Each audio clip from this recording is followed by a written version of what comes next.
అడవిలో ఒక సింహం నివసించేది.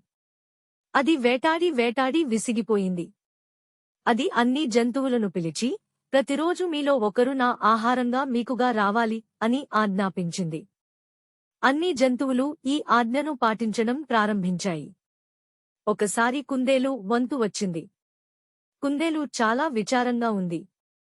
అది సింహం గుహకు వెళుతుండగా దానికి ఒక పాత బావి కనిపించింది. అది దానిని చూసింది. అది చాలా లోతైనది మరియు ప్రమాదకరమైన బావి. అంతే ఆ కుందేలుకి ఒక ఉపాయం తట్టింది. ఏ జంతువు రాలేదని సింహానికి చాలా కోపం వచ్చింది. కుందేలు నెమ్మదిగా సింహం వైపు వచ్చింది. సింహం గర్జించి అడిగింది, ఎందుకు ఆలస్యం? కుందేలు వినయంగా బదులిచ్చింది, ప్రభూ, నా దారిలో మరో సింహం నన్ను వెంబడించింది.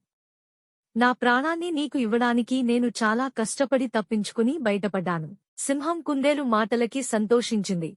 కాని అడవిలో మరొక సింహం గురించి తెలియడం దానికి కోపం తెప్పించింది.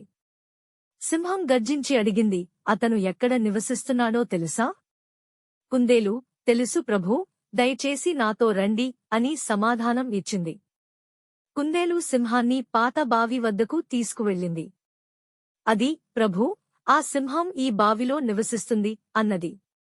సింహం బావిలోకి చూసింది. అది తన ప్రతిబింబాన్ని చూసి మరొక సింహంగా భావించి గర్జించింది. బావి నుండి దానికి ప్రతిధ్వని వచ్చింది. మరో సింహం కూడా గర్జిస్తోందని అనుకున్నది. అది బావిలోకి దూకింది. అదే సింహం కథకి ముగింపు.